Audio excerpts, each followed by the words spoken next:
এবার ফেলে দেওয়া হবে ড্যাগের ভেতরে, এমন ড্যাগ যে ড্যাগের ভেতরে তেল, গরম তেল টকবক করছে, তাকে ফেলতে দেরি হবে, মরতে দেরি হবে না, তার আগে তার দুইজন সাথীকে ইতিমধ্যে ফেলে শহীদ করে দেওয়া হয়েছে।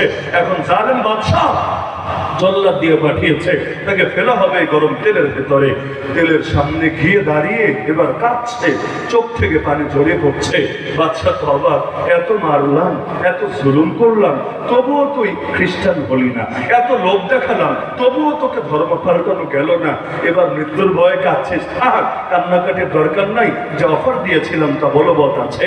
সেই সাহাবী শুনে ঈমানের বলে বলিয়ান হয়ে গর্জন দিলেন, আরে নরধম, মুসলমান মৃত্যুর ভয়ে কাঁদে না রে, আমি তো কাঁদছি এ চিন্তার কারণে একটা মাত্র প্রাণ আল্লাহর রাহে কোরবান করতে পারছি, এই উসিলে আল্লাহকে আমারে মাফ করবে।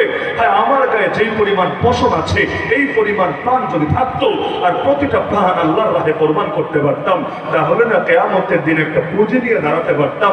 এত সামান্য পুঁজি নিয়ে দাঁড়াবো আল্লাহর সামনে, কোনো ভয় হচ্ছে, কোনো টেনশন হচ্ছে, এজন্য চোখের পানি ধরে রাখতে পারছে না, চোখ থেকে পানি গড়িয়ে পড়ছে। খোবাইব রাদিয়াল্লাহু আনহুকে শুলিতে চড়িয়ে শহীদ করবেন, শেষ সময়ও ঠান্ডা মাথায় কবিতা আবৃত্তি করছে, ফালাস্তু উবালি হিনা উকতালু মুসলিমা আলা আইয়ি জামবিন কানা লিল্লাহি মাসরাই ওয়া যালিকা ফি যাতিল ইলাহি ওয়া ইন ইয়াশা ইউবারিক আলা আওসাল শিরবিল মুমাজ্জাই।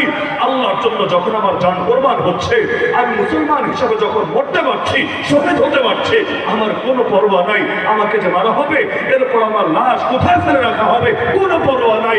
আল্লাহর জন্য যখন জান কুরবান হচ্ছে, আল্লাহ আমার টুকরা টুকরা অঙ্গের ভেতরে বরকতের বাড়ি ধরা নাজিল করে দেবে।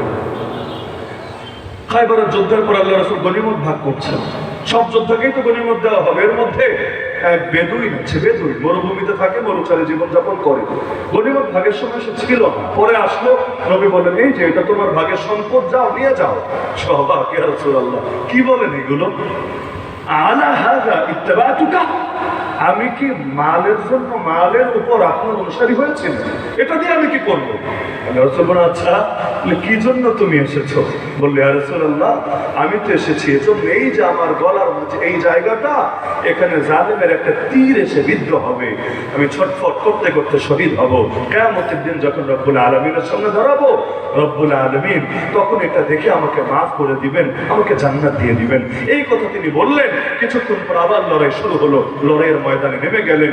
আল্লাহর কি কুদরত, যুদ্ধ শেষে সব শহীদদের লাশ একসাথে যখন রাখা হলো, দেখা গেল গলার ঠিক যেই জায়গা দেখিয়েছিল ওই জায়গা বরাবরই তীরবিদ্ধ হয়ে শহীদ হওয়ার সৌভাগ্য লাভ করতে পেরেছিল। ইন্না মিন ইবাদিল্লাহ মান লাউ আকসামা আলাল্লাহি লা আবাররা, আল্লাহর কিছু বান্দা এমন আছে, আল্লাহ নামে কসম করে যখন কোনো কথা বলে, আল্লাহ তাদের কসমের লাজ রক্ষা করে। সুতরাং আমাদের সবাইকে কয়েকটা বিষয়ে